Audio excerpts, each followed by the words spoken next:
Today we'll take a look at the Palantíri, the seeing stones that played a part in the drama that unfolded in the Third Age of Middle-earth, especially during the waning days of the Third Age and the rising power of Sauron in the climactic conflict that defined the ending of the Third Age, the War of the Ring, and the quest to destroy the Ring.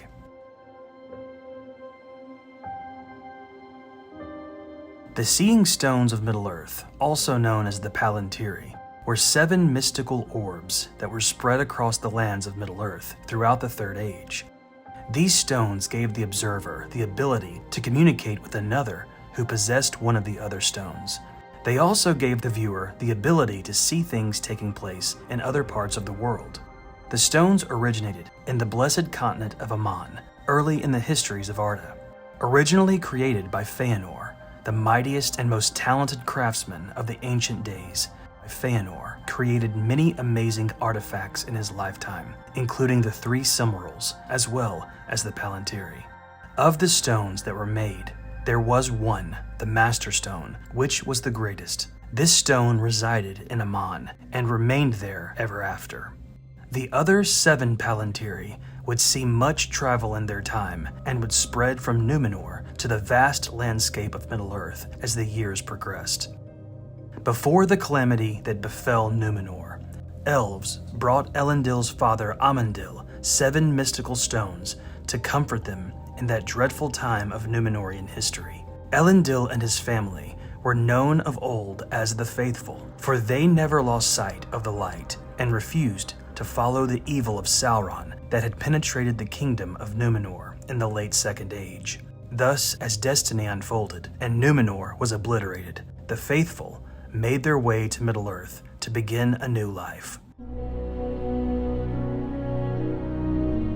After the forming of the kingdoms in exile, King Elendil kept 3 of the stones with him in Arnor, and the other 4 stones were given to his sons who ruled Gondor.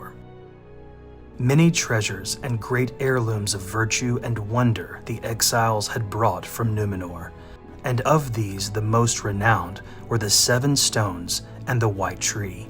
3 Elendil took, and his sons each 2. Those of Elendil were set in towers upon Emen-Beraid, and upon Amansul, and in the city of Anumenas. But those of his sons were at Minas Ithil, and Minas Anor, and at Orthanc, and in Osgiliath. One of Elendil's stones was kept in Elostirion, the tallest of the 3 white towers of Arnor. Elendil used the Palantir of Elostirion to frequently see Valinor beyond the westward horizon, where the Master Stone still resided. After his death, the stone was locked away, and no man used it again. The other 2 Arnorian stones were kept in Anumenas and Amansul. As the Third Age unfolded, the stones began to be lost to time due to numerous wars and other conflicts throughout Middle-earth. The 2 stones of Arnor, not including Elendil's stone within Elostirion, were fought over by the warring factions of Arnor. The kingdom once ruled by Elendil was divided into 3 parts, and the 2 stones of Amansul and Anumenas were constantly fought over. Arvedui, the last king of Arthedain, one of the 3 Arnorian divided realms, salvaged the 2 Arnorian stones and took them with him in his attempt to escape the onslaught of the Witch King, who was attempting to conquer the Arnorian lands in those days. Arvedui and his men made it to the far northern lands of Middle-earth, and when a ship came to save them from the cold, Arvedui boarded the boat with the stones in his possession. However, the ship did not survive the currents and was sunk in the icy waters of Fornost.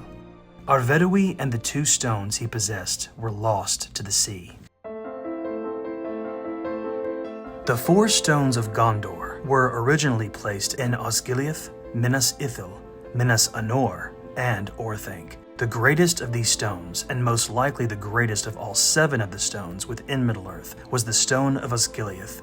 This stone was considerably larger than the other stones, and no man could move it on his own. During a conflict that arose in Gondor in the 2nd millennium of the Third Age, the tower that held the stone crumbled, and the stone was lost in the waters of the Anduin River, which ran through the city. The stone of Minas Ithil was eventually won over by Sauron when his forces overtook the eastern stronghold of Gondor and renamed the fortress Minas Morgul.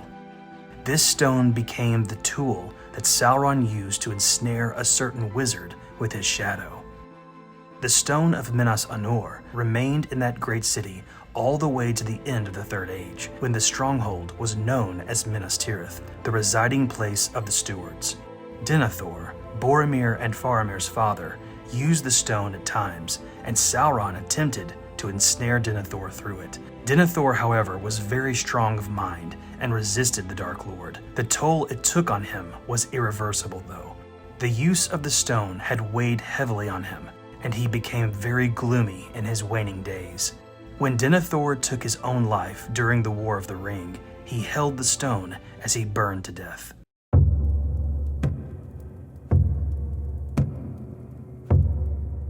The seventh stone was that of Orthanc, the forked tower within Isengard. The tower was constructed by the early Gondorians to mark the northern border of their realm. Within that tower, they sat the stone, where it would stay until the War of the Ring. The stone of Orthanc fell out of memory, and Gondor eventually forgot about the stone. Saruman, however, knew of the stone, and when he took up residence in the old tower, he discovered the stone was still there. Thus began the eventual demise of the White Wizard. Although a part of the White Council, Saruman concealed from the others the fact that he had a Palantir in his possession. Over time, Sauron, via the Ithil Stone, warped Saruman's mind to evil, and the White Wizard became a notable enemy to the Free Peoples. The heroes of the War of the Ring eventually came into possession of the Orthanc Stone, and Aragorn used it to provoke Sauron into war. The valiant warrior did this to keep Sauron's focus on him and the men of the West, as to give Frodo and Sam a chance to make it to Mount Doom unseen.